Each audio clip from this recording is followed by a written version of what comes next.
Okay, today we have on the channel Dr. Sam from Dr. Sam's Health. He's visiting Belgium and I'm really glad he visited my practice today and we're doing this video together. So, welcome. And thank you so much for hosting me today. It is a very ad hoc trip for me, but I'm really happy that I was able to come here today to see the Lifting Dermatologist place and Dr. Fox's power basement. Actually, I was there just a second ago. It's amazing. And yeah, it's an awesome opportunity to talk about some things, and I hope that's what we're going to do. We're going to have a little interview on the topics of doctors, nutrition, or experiences as lifting doctors and YouTubing doctors. So let's talk about that. Please like and subscribe. Thank you. Dr. Sam, how did you start being a YouTube doctor? When was that and why did you start exactly? So this is actually an excellent question. So my story is as follows. I was working out when I was a kid. I was like 14, 15, 16, obviously looking up to like Arnold Schwarzenegger, Sylvester Stallone, people like that, like stars. Then I went to medical school, and then I started practicing, and all this time it was actually very difficult to maintain. I couldn't even call it work-life balance. It was like work and study and taking exams. I moved to Canada, you do have some knowledge. You gather, biochemistry, physiology. You do have some practical experience, and you talk to people about that. I don't talk to my patients much about nutrition, to be honest, except for some people who take antipsychotics or antidepressants and they start gaining weight. But mostly with my colleagues, and it is hilarious what people think they know, and they present some very odd pieces of information to you all the time. And at a certain point, I was so tired of actually convincing someone. I decided, and I noticed that there are lots of YouTube videos that are either very informative and very nice, like yours actually, or some videos where people are talking about some nonsense. And unfortunately, these videos are usually become viral. There are some exceptionally hyped topics, and people are talking about them. And it's like a spread of misinformation, something that I have to talk about sometimes with my patients or with my colleagues. They say, oh, have you seen this? Have you seen that?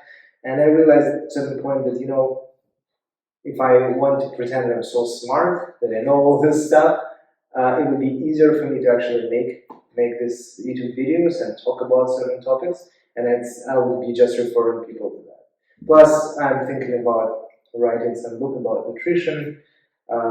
We'll see how it goes. I actually, while making this channel, I had a TED Talk, and during the TED Talk, I realized, I'm preparing for it, but it's pretty much not refereed. So I'm a researcher, I write articles, and in order to write a good article and get it published, usually you spend like $100. You write it, you gather data, you process it, you write it, you consult with your colleagues, you usually send version like 15 of it to the journal, then there are some review process, some fees, some this and this and this and that.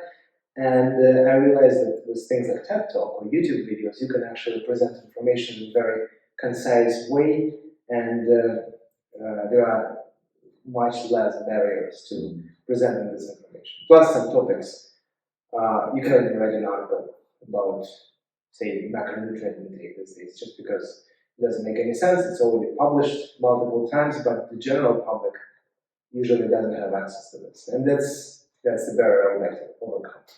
Exactly. What about you? Well, I was working out since I was 16, so that's 28 years now. And in that time, when I was in my 20s, I was studying medicine and training in my room almost every day. And I only had access to the magazines at the bookstore with all these anabolic injected huge bodybuilders, and I thought that was attainable because I didn't realize they were on anabolics then. So those were my idols, and I didn't have much access to nutrition or whatever. So I just trained and ate a lot and gained weight and gained a lot of muscle, of course. And it's only later on in life, only 4 years ago, that I really started paying attention to nutrition. I had to lose some weight, and I did. I started working out again, but not that much, but more 3 times a week. And then I gave a lot of information to my patients as well. As being a dermatologist, I do a lot of aesthetic work, that is Botox, fillers, peelings, laser, and so on.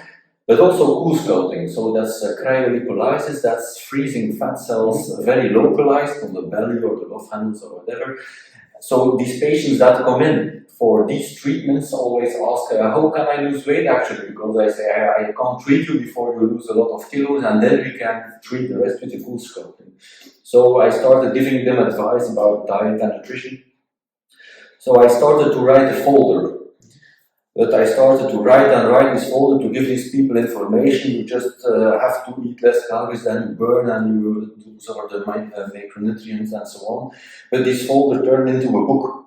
So I kept on writing about the hormones and everything that was involved, and it turned into a book. So I asked an editor if they wanted to publish it. It's in Dutch. It's called Flexible Diet and Resistance Training in Dutch. And that book will be out now every week. I'm still waiting for it, but whatever.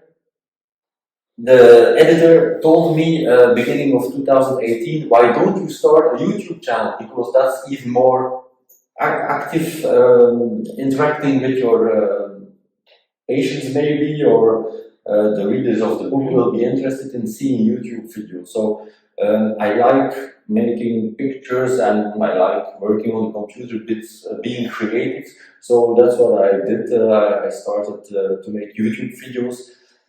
It's a bit difficult because in the beginning you don't know what to make. Some very general stuff, but everyone has already made that. So I started making nutrition related things. I put out a lot of videos. So that's how I started. And I was wondering, I see your videos are much more into nutrition. I don't see you working out like I made these videos in the beginning. So how much time does it take for you to make those videos? Because you don't put that much videos out like me. Yeah, I always struggle with that, and I even apologize in a couple of videos when I had like 2 months of not making videos for like 2 months. The reason for that is I do have night shifts, I do have work-related travel, and sometimes, last year I was taking a really major exam just to secure my Canadian future, let's call it this way. I became a fellow of the Royal College of Physicians and Surgeons of Canada. It's a huge endeavor. So it just shows that you are like a really high-class psychiatrist, you know your stuff really well. But obviously it takes a lot of time. Plus I do research, I prepare for grants, so usually it's another 200-300 hours put in, so you have to prepare a proposal, meet with people, and do a lot of stuff. So with all these activities together, it's actually very hard to find time to make quality videos, and usually what I do, I'd say it takes around 10 hours to make a video for me, and I was shocked when I started doing this, how much time a seemingly short video takes. So right now the process is I usually take a couple of hours to write a script. I don't read it off it, but I just practice a little bit and then I start talking, and then I make multiple cuts, and then I hate everything. It's just like, for a psychiatrist to be so obsessively compulsive, it's crazy, but I cannot help it. There are some videos when I would make this sound, for example, and I realize that no, it's no go, I have to cut it out, or I don't know, I will blink inappropriately, or I'll say, I will actually become very mindful of my language, and English is not my first language, so that adds complexity, because sometimes I notice that I make some grammar mistake, and I have to redo it, and so on. Then I edit this stuff, and I upload. So usually it takes 10 hours. My first videos, the very first one, I actually wanted to make it in one take. I was super inexperienced then. And I can say that I recorded it once. It was like 20 attempts to make one video. Then I watched it. I didn't like anything. I kind of gave up on this for a couple of weeks. Then I redone it. It took me like 3 to 5 weeks to actually make this 2-minute video. At some point, I realized that I just cannot do this anymore, and I shouldn't be that narcissistic. People don't really care. And what I'm trying to do, I'm trying to post my videos with some errors, mistakes, imperfections. And it's actually a very interesting thing. We actually have this technique that we use for people with certain anxiety disorders. Like, for example, someone who is really afraid to make a mistake in their email, we sometimes ask them to send a massive email with a error with their purpose and just know what will happen. And usually, no one cares. And that's what I'm trying to do on myself right now. Actually, when I return from my trip, I'm going to make a couple of videos about my travel vlog, and it will be terrible. I know for sure, because I'm using a selfie stick, and I hate people with selfie sticks. Normally they're in your way, no matter what kind of picture you want to take. If you want to see Mona Lisa, you will see like 50 selfie sticks, all these tourists, and so now I'm one of these people. Plus, it's actually very difficult to balance it, and the camera is wobbly, the sound is terrible, but I decided to make an effort and just to put it out and see what will happen. It's real life, you don't worry. Yeah, and I admire how you make your videos, because they're very short, very concise, and I wonder how much time it takes you to make them. I sometimes make 3, 4, or sometimes even 5 videos a week. Sometimes very short, but I do that a bit on purpose. I try not to spend too much time in it. I also have a script, and then I shoot it, but I don't do too much shoots, 1 or maximum 2, and I edit it. So I have a system for always the same kind of editing in iMovie for iMac. And yeah, I put it out. And I learned a lot from YouTube, from the channel from Brian G. Johnson TV. He's really a great guy, and he always talks about how to become a big YouTuber, how to grow on YouTube, how to get more subscribers and views and so on. So he has a lot of tactics, how to make your titles, your tags, your description and so on. And I think that is more important than the little faults in the video. People don't care about the little mistakes, but they have to find you first. And how to find you on YouTube really depends on the titles, the tags, the description, the thumbnail, and so on. So I learned really a lot from Brian G. Johnson.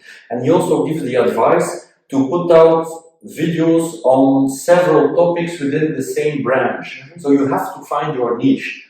I know you really know what you want to talk about. All your videos are about the same thing, that's the thing you like, and that's easy. But for me, it was a bit difficult in the beginning. I didn't know, do I have to talk about dermatology a bit, dermatology related to fitness, or do I show my working out, nutrition? What are people interested in? What is a branch or a niche that isn't too much out there yet? So I talked about a whole bunch of stuff.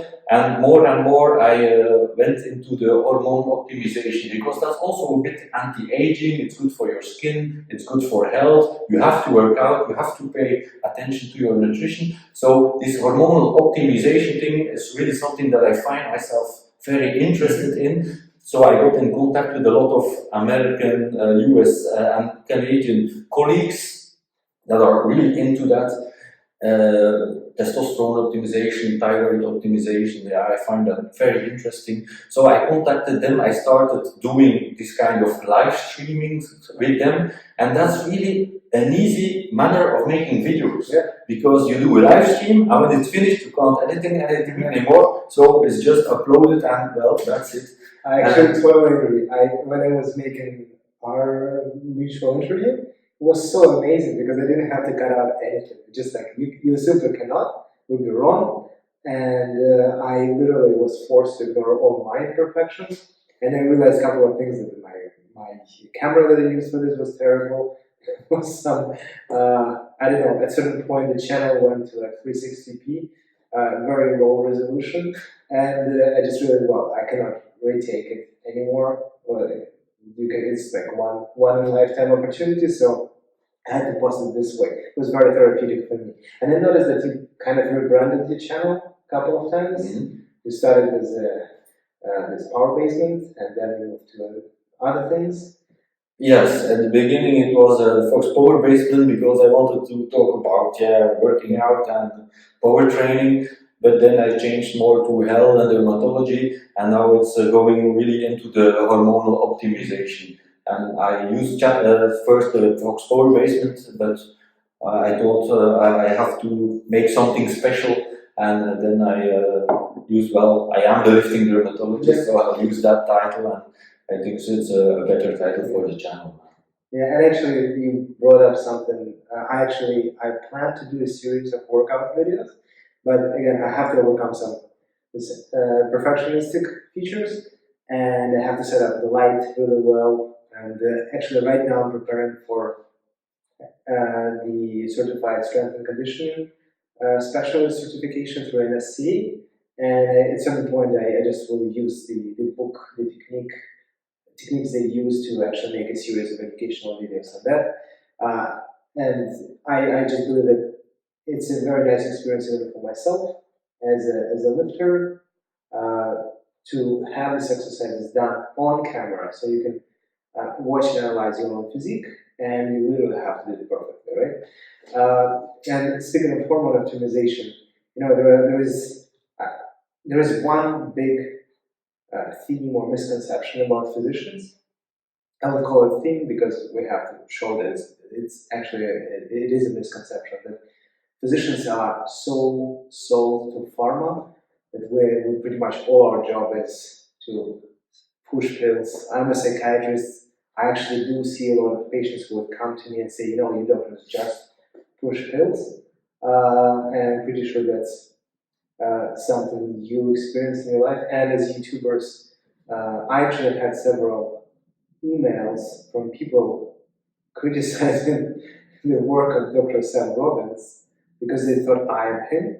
And they would say that he just pushing some steroids here. Just like, wow. I have nothing to do with steroids to begin with. I don't really prescribe them maybe to some people. We got some patients who are dependent on opioids when they take methadone or buprenorphine. There might be some opioid-induced hypogonadism, like decreased testosterone levels, and sometimes you have to prescribe them, but my practice doesn't involve much prescribing. Yours does, or as a YouTuber, you are really expert in this. I just wonder how much of this heat do you take, and what's your attitude to this? So how do you manage this? Or just to shorten this question, just to rephrase it, you have quite a few videos of testosterone replacement therapy. I assume that a lot of people on the internet, they believe that you're one of these guys who is like literally pushing testosterone injections and so on, or scrotal applications. So you've got some products behind you, and that's the whole idea of your channel. Yes, well, that is completely wrong, of course, because first, I don't make any money out of my channel. It is monetized now. That's about $1 a day, something. I don't care. I don't even know when they're paying that out. So I'm not in it for the money, of course. I always say, people that attack me on the money thing, I always say I earn more than enough injecting stuff in people's faces that come into my practice to be more beautiful. So I don't really care about the dollar a day for these YouTube videos. So I'm not pushing any pharma or testosterone or hormones. I'm just informing people that if they have certain symptoms of, for example, low testosterone or low thyroid, that they should go and see a doctor. Not me, I'm not selling anything. I don't even encourage you to come to my practice for hormone optimization because I'm more into dermatology for my work. But I think for myself it's really interesting and it's really important to know testosterone optimization, thyroid optimization. If you are already working out, being fit, into good eating, healthy nutrition, then there's something more you can do if you have still this kind of symptoms. Turning 40, 50, and so on, a lot of people say, well, I don't have much libido, I don't have sex with my wife, well, it's getting older, it's normal, having married for 30 years. But no, it's actually not normal. If you measure your levels of thyroid, testosterone, and others, then you can see that they are way too low or very low into the normal range. And if you optimize them a bit, just make them a bit higher in the normal range, that's not like bodybuilders, it's just your own hormone giving a bit more, like women take the anti-conceptive, the anti-birth pill. So that's the same thing. They take estrogen as a hormone, we can take testosterone as a hormone, just to have a bit of extra that will make you healthier, live longer, be more active, perform better, and so on. There's nothing wrong about that. And I'm not pushing or selling anything. Go to your own doctor, but just be informed. And that's all I want to do. And pretty much the same here. I'm almost trying to avoid the topics of hormonal replacement, or I think I can talk about optimization. I am indeed more focused on nutrition, and at the same time, I hear a lot from patients and from people in general that you doctors are pill pushers. You always want to prescribe something, which, well, in part, this statement has some merit because when you come to certain clinics in North America and you've got your care is secured by insurance companies, in many cases they expect you to take action, and the easiest action you can take is actually prescribe a medication. You've got depression, here's an antidepressant, here you've got anxiety, here's still an antidepressant. You've got certain conditions, you prescribe certain medications for them, they have side effects, and again, it's actually indeed much easier to prescribe statins or metformin or other medications to help with metabolism and so on. But at the same time, it is very deeply ingrained in pretty much every physician.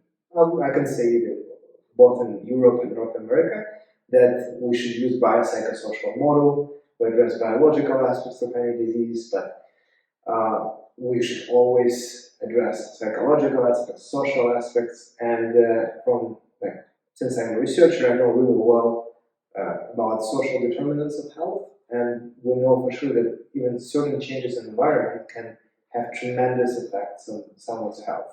Moreover, I can safely say that the success of the modern medicine, the extended life expectancy, the decreased mortality rates are actually so high because of just a couple of things that have not even much to do with medicine. Things like antiseptics,